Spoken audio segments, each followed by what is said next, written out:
सभी विद्यार्थियों को मेरा नमस्कार। मैं धर्मवीर मीणा, सहायक आचार्य इतिहास, राज्य विभाग गृह बूंदी, आप सभी छात्र छात्राओं का ऑनलाइन कक्षा अध्यापन में स्वागत करता हूं। आज का हमारा विषय है, टॉपिक है मोहम्मद बिन तुगलक, जिसने कि 1325 से 1351 ईस्वी तक शासन किया। इससे पूर्व के अध्याय में हमने गियासुद्दीन तुगलक के बारे में अध्ययन किया, जिसने कि 1320 से 1325 ईस्वी तक दिल्ली सल्तनत पर शासन किया। उसके बाद इसका पुत्र मोहम्मद बिन तुगलक के नाम से दिल्ली के राज सिंहासन पर बैठा। अपने पिता की मृत्यु के 3 दिन पश्चात फरवरी अथवा मार्च 1325 ईस्वी में उलुग खान अर्थात जूना खान, इसी का नाम था, यह मोहम्मद बिन तुगलक के नाम से सुल्तान बना। साधारणतया उसे मोहम्मद तुगलक के नाम से पुकारा जाता है। 40 दिन तक वह तुगलकाबाद में रहा। तत्पश्चात उसने दिल्ली में प्रवेश किया। उस अवसर पर सभी ने उसका स्वागत किया और उसने भी उदारतापूर्वक अपनी प्रजा में सोने और चांदी को बिखेरा तथा सरदारों में पदों का उसने वितरण किया। अपने पिता की मृत्यु में मोहम्मद तुगलक का कुछ भी हाथ रहा हो अथवा नहीं रहा हो, परंतु उसके सिंहासन पर बैठने का विरोध किसी ने नहीं किया, यद्यपि उसके 3 भाई जीवित थे। क्योंकि गियासुद्दीन तुगलक की मृत्यु के बारे में विभिन्न इतिहासकारों में मतभेद हैं, सभी के अलग अलग विभिन्न मत हैं, जिसमें कुछ ने इसके पुत्र को भी उसकी मृत्यु के लिए उत्तरदायी ठहराया था। मध्य युग के शासकों में चरित्र और कार्यों की दृष्टि से अन्य कोई शासक इतना विवादपूर्ण नहीं है जितना कि मोहम्मद तुगलक रहा है। ऐसा नहीं है कि मोहम्मद तुगलक का कोई समकालीन इतिहासकार नहीं था। उसके शासन में 1333 ईस्वी में अफ्रीकी यात्री इब्न बतूता भारत आया था। सुल्तान ने उसका खूब स्वागत किया तथा दिल्ली का काजी भी उसे नियुक्त किया। इसके विपरीत मोहम्मद तुगलक के समय में एक नहीं बल्कि 3 विख्यात विद्वान, जिनके नाम हैं इसामी हैं, बर्नी हैं और इब्न बतूता जो अफ्रीकी यात्री था, यह तीनों आए थे और तीनों ने उसके समय के इतिहास के बारे में विस्तृत वर्णन दिया है। परंतु यह आश्चर्य की बात है कि सुल्तान के चरित्र, कार्यों के उद्देश्य और विभिन्न कार्यों की तारीखों व उनके क्रम के बारे में निश्चित धारणा नहीं है। मोहम्मद तुगलक का चरित्र, उसके कार्य रोचक है। वह सर्वाधिक विलक्षण व्यक्तित्व वाला शासक था। वह अरबी फारसी का महान विद्वान तथा ज्ञान विज्ञान की विभिन्न विधाओं जैसे कि खगोल शास्त्र, दर्शन, गणित, चिकित्सा विज्ञान, तर्कशास्त्र आदि में भी वह पारंगत था। सर्वप्रथम उसने ही बिना किसी भेदभाव के पदों का आवंटन योग्यता के आधार पर किया। मोहम्मद बिन तुगलक ने उसकी महत्वाकांक्षाएं और योजनाएं तथा उसकी सफलता अथवा असफलता प्रत्येक प्रकार से आकर्षक और आश्चर्यजनक है। मोहम्मद तुगलक ने अपने पिता से एक विशाल साम्राज्य प्राप्त किया। उस समय तुगलक का साम्राज्य 23 प्रांतों में बटा हुआ था। कश्मीर एवं आधुनिक बलूचिस्तान को छोड़कर लगभग सारा हिंदुस्तान दिल्ली सल्तनत के नियंत्रण में था। उसने अपने समय में उसमें और भी अधिक वृद्धि की साम्राज्य की सीमाओं में। दिल्ली सल्तनत के सुल्तानों में से किसी ने भी इतने अधिक विस्तृत साम्राज्य पर शासन नहीं किया, परंतु 10 वर्षों में ही वह साम्राज्य खंडित हो गया और जो कुछ अपने पिता से प्राप्त किया था उसे भी खो दिया। मोहम्मद तुगलक ने अपने पिता से भरपूर शाही खजाना प्राप्त किया था।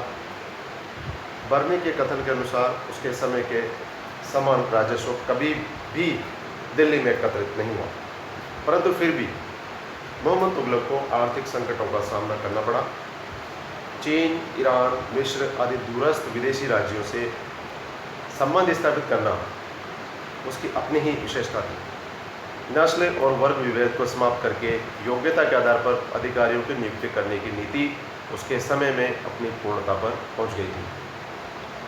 धार्मिक दृष्टि से वह अपने समय से काफ़ी आगे था और उसने अपने समय में विभिन्न नवीन योजनाओं को भी जन्म दिया, परंतु फिर भी उसके नागरिक उससे असंतुष्ट हुए।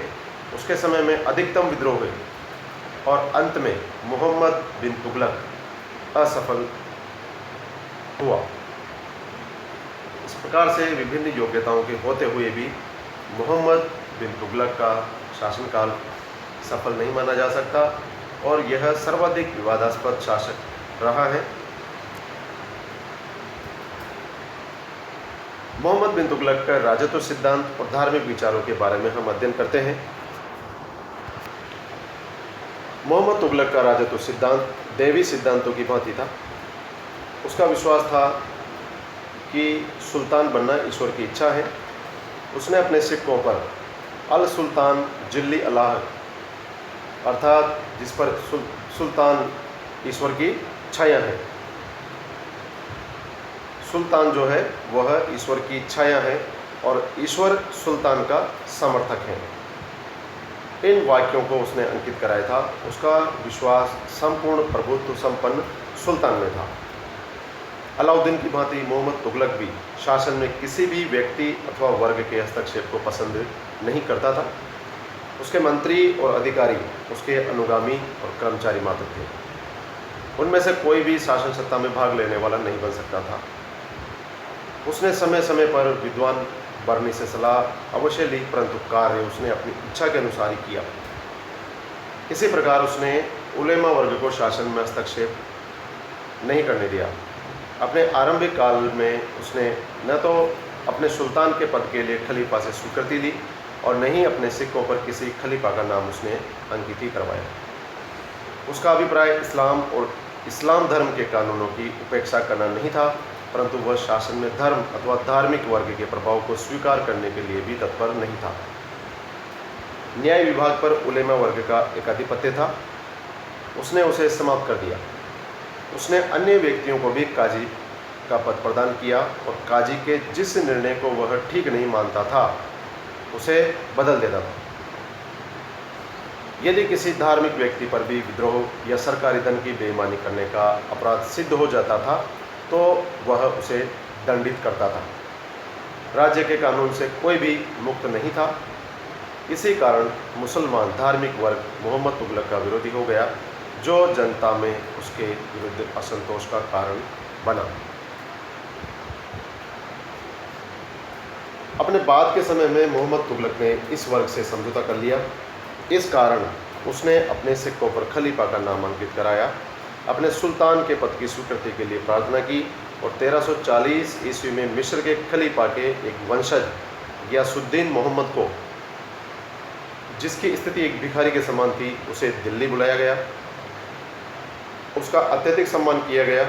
स्वयं अनुरोध करके अपनी गर्दन पर उसका पैर रखवाया और उसे अमूल्य वस्तुएं और जागीर भेंट में दी। मोहम्मद बिन तुगलक ने। मोहम्मद बिन तुगलक दिल्ली सुल्तानों में प्रथम सुल्तान था जिसने उत्तरी और दक्षिणी भारत की प्रशासनिक और सांस्कृतिक एकता का प्रयत्न किया। देवगिरी को अपनी राजधानी बनाने में संभवतः उसका मूल अभिप्राय यही था। मोहम्मद तुगलक ने सभी योग्य व्यक्तियों के लिए शाही सेवा के दरवाजे खोल दिए। इस क्षेत्र में भी वह दिल्ली का पहला सुल्तान था जिसने हिंदू को ही नहीं बल्कि विभिन्न निम्न कुलों एवं जातियों के व्यक्तियों को भी राज्य में उच्च पद उसने प्रदान किए। डॉक्टर इरफान हबीब का कहना है कि मोहम्मद तुगलक के अमीर वर्ग में खानदानी अमीरों के अतिरिक्त कई जातियों के लोग थे, जिनमें मुख्यतः मंगोल, विदेशी मुसलमान तथा हिंदू भी थे। भारत के बाहर के देशों जैसे कि चीन, इराक, सीरिया, ख्वारिज़्म आदि से संबंध बनाने और वहाँ से राजदूतों का आदान प्रदान करना भी मोहम्मद तुगलक के शासन की एक विशेषता रही है। इस प्रकार से निसंदेह मोहम्मद तुगलक ने विभिन्न क्षेत्रों और प्रशासन में नवीन प्रयोग किए। यह अलग बात है कि वह उनमें कितना सफल या असफल रहा। मोहम्मद तुगलक ने अपनी बहुसंख्यक हिंदू प्रजा के साथ सहिष्णुता का व्यवहार किया। दिल्ली के सुल्तानों में वह प्रथम सुल्तान था जिसने योग्यता के आधार पर पद देना आरंभ किया और भारतीय मुसलमानों एवं हिंदुओं को भी सम्मानित पद उसने प्रदान किए। इस दृष्टि से वह अपने समय से काफ़ी आगे था।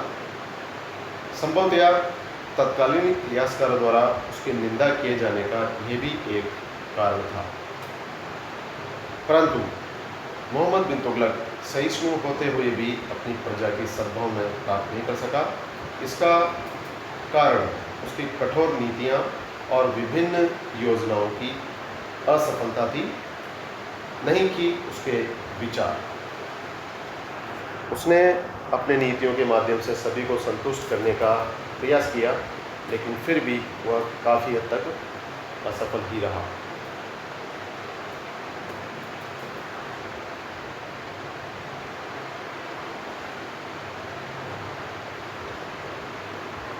आगे हम बात करते हैं तुगलक के द्वारा जो विभिन्न योजनाएं प्रारंभ की गई उनके बारे में। चूँकि मोहम्मद बिन तुगलक नवीन प्रयोग करने वाला एक महत्वाकांक्षी सुल्तान था, अपनी बाह्य नीति के अंतर्गत उसने संपूर्ण भारत को विजय करने की लालसा थी। उसने सुदूर दक्षिण ही नहीं अपितु हिमालय के पर्वतीय राज्यों पर भी अधिकार करने की आकांक्षा की, और भारत से नहीं अपितु बाहर खुरासान तक विजय की उसने योजना बनाई। परंतु उसकी अन्वेषण बुद्धि का प्रभाव मुख्यतः उसके आंतरिक शासन पर पड़ा, जिसके अंतर्गत उसने कई नवीन योजनाओं को जन्म दिया, जिनमें से राजस्व सुधार, दोआब में जो उपजाऊ कृषि भूमि थी उसके में कर वृद्धि की उसने 1325-27 ईस्वी में, कृषि की उन्नति का प्रयत्न करना और राजधानी परिवर्तन जो उसने किया, सांकेतिक मुद्रा तांबे या पीतल के सिक्कों को चलाया 1329-1330 ईस्वी में। ये कुछ उसके मुख्य कार्य रहे हैं मोहम्मद बिन तुगलक के। राजस्व सुधार के बारे में सर वुल्जले हेग ने उसके बारे में लिखा है कि विस्तृत रूप से शासन की देखभाल करने में मोहम्मद तुगलक की तुलना स्पेन के शासक फिलिप द्वितीय से की जा सकती है। उसने राजस्व व्यवस्था में सुधार करने के लिए अनेक कानून बनाए। सर्वप्रथम उसने सूबों की आय व्यय का हिसाब रखने के लिए एक रजिस्टर तैयार कराया और सभी सूबेदारों को इस संबंध में अपने अपने सूबे का हिसाब भेजने के आदेश दिए। उसका उद्देश्य था कि साम्राज्य के सभी प्रदेशों में समान लगान व्यवस्था लागू की जाए और कोई भी गांव लगान देने से मुक्त न रहे। परंतु यह पता नहीं लगता कि इस रजिस्टर का क्या लाभ हुआ और सुल्तान ने विभिन्न श्रेणी की भूमियों में उत्पादन और विभिन्न स्थानों पर मूल्यों के अंतर का ध्यान किस प्रकार से रखा। लेकिन यह उसका राजस्व सुधार के बारे में उसकी एक अपनी योजना थी। दूसरा, उसने दोआब में कर वृद्धि का कार्य किया। उसने शासनकाल के आरंभ में सुल्तान ने मोहम्मद बिन तुगलक ने दोआब जो गंगा यमुना का उपजाऊ मैदानी क्षेत्र था उसमें कर वृद्धि की। बर्नी के कथन के अनुसार इसे 10 या 20 गुना तक अधिक कर दिया गया था। फरिश्ता के अनुसार यह कर 3 या 4 गुना किया गया और गार्डनर ब्राउन के अनुसार यह कर वृद्धि जो की थी, टैक्स में जो उसने वृद्धि की थी, वह बहुत साधारण थी। Doctor A.L. श्रीवास्तव के अनुसार सुल्तान अपनी आय में 5% से 10% तक वृद्धि करना चाहता था और उसने भूमि कर में वृद्धि नहीं की बल्कि मकानों एवं चरागाहों आदि पर कर लगाया। वास्तविकता कुछ भी हो, परंतु इसमें संदेह नहीं कि कर में उसने वृद्धि की। जिस समय दोआब में कर वृद्धि की गई उस समय वहां सूखा और अकाल पड़ रहा था। अतः किसानों ने कृषि छोड़कर चोरी डकैती का पेशा अपनाया। लगान अधिकारियों ने बहुत कठोरता से कर वसूल किया, जिसके परिणाम स्वरूप विभिन्न स्थानों पर विद्रोह हुए। सुल्तान ने बड़ी कठोरता से विद्रोह को दबाया और बर्नी के शब्दों में, जो उस समय का समकालीन इतिहासकार था, उसने कहा है कि हजारों व्यक्ति मारे गए और जब उन्होंने बचने का प्रयत्न किया तब सुल्तान ने विभिन्न स्थानों पर आक्रमण किए तथा जंगली जानवरों की भांति उन्हें अपना शिकार बनाया। इस प्रकार का कथन बर्नी का है। गार्डनर ब्राउन बर्नी के इस कथन से सहमत नहीं है। उसके अनुसार नागरिकों के कष्ट का कारण क्रमवृद्धि नहीं होकर वर्षा की कमी से उत्पन्न अकाल था। डॉक्टर मेहंदी हुसैन ने भी एक नवीन विचार प्रस्तुत किया है। उनके अनुसार सुल्तान की सेना से निकाले गए सैनिकों ने कृषि करना बंद कर दिया तथा लगान अधिकारियों को उन्होंने मार डाला। इस कारण सुल्तान ने उनके विद्रोह को कठोरतापूर्वक दबाया। कारण कुछ भी रहा हो इस संघर्ष का, परंतु यह स्पष्ट है कि करों में वृद्धि और अकाल की स्थिति में कठोरता से लगान का वसूल किया जाना विद्रोह का एक प्रमुख कारण था और सुल्तान ने उस विद्रोह को अत्यधिक कठोरता से दबाया। डॉक्टर एल श्रीवास्तव के अनुसार बाद में सुल्तान ने किसानों को बीज, बैल आदि दिए तथा सिंचाई के लिए कुएं और नहरें खुदवाई, परंतु उनसे कोई लाभ नहीं हुआ क्योंकि ये सहायता कार्य देर से किए गए तथा इस सहायता का प्रयोग किसानों ने क्षुधापूर्ति के लिए किया।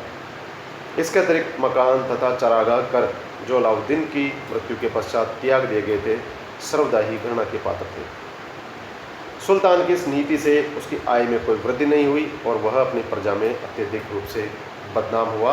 उसके अत्याचारों के लिए उसके कठोरता से कर को वसूल करने की जो नीति थी अकाल के समय भी, वह बहुत ही गलत साबित हुई। आज के अध्याय में इतना ही। नेक्स्ट अध्याय में हम मोहम्मद बिन तुगलक के द्वारा किए गए आंतरिक शासन से संबंधित प्रशासनिक परिवर्तन और विभिन्न योजनाओं के बारे में अध्ययन करेंगे। धन्यवाद।